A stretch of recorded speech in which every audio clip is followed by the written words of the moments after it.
Hello, my name is Sirrano Baldeo, and I'm the president of the Dallas Pulse News. Today, we're going to do a series of how to pick a candidate. And today is series number 1. And so we're going to try to explain to the public, if you want to pick a candidate, there are certain criteria that you have to follow. If you don't, you'd end up picking on likability, and most likely you'd end up with a corrupt person or incorrupt person.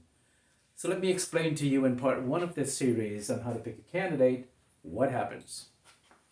So the first thing we want to do is we want to make sure you understand where the candidate came from. What have they done? So in the last 6 years, you want to find out what did the candidate do in the last 6 years. Were they at number 1? Let's change that. Were they at a council meeting? Why is this still red? Trying to get black. Okay. So let's get rid of that. Were they at a council meeting? Okay, now what is that? We are color. Okay. Have they been at a council meeting?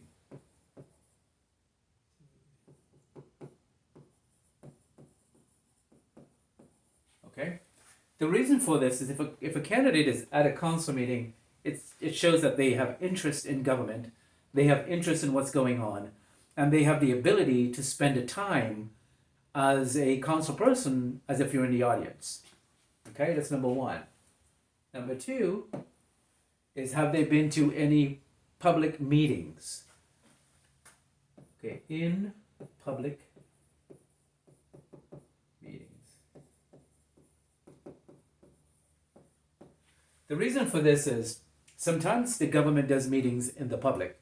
They do tax meetings, they do housing meetings, they do crime meetings, and when they go through that process, they invite the public.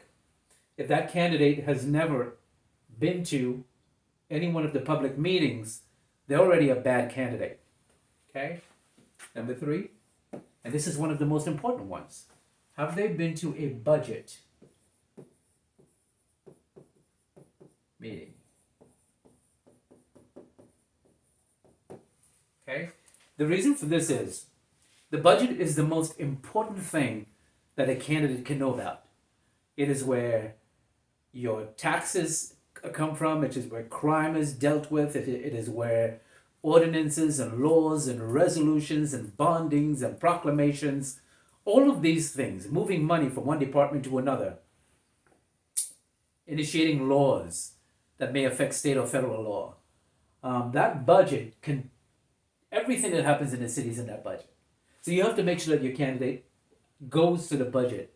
And we're talking about 6 years. So year 1, 2, 3, 4, 5. That's spaced out too much. Let's move that back out. Okay, so we'll erase that. Okay, we'll do the years afterwards. So council meeting, in public meeting, budget meeting. Number 4, if you ever call a candidate for help and they have never been there to help you, so help me, please. Okay, well, just do help me, please. If you call a candidate for help and they're regular citizens, but nonetheless they should be available, because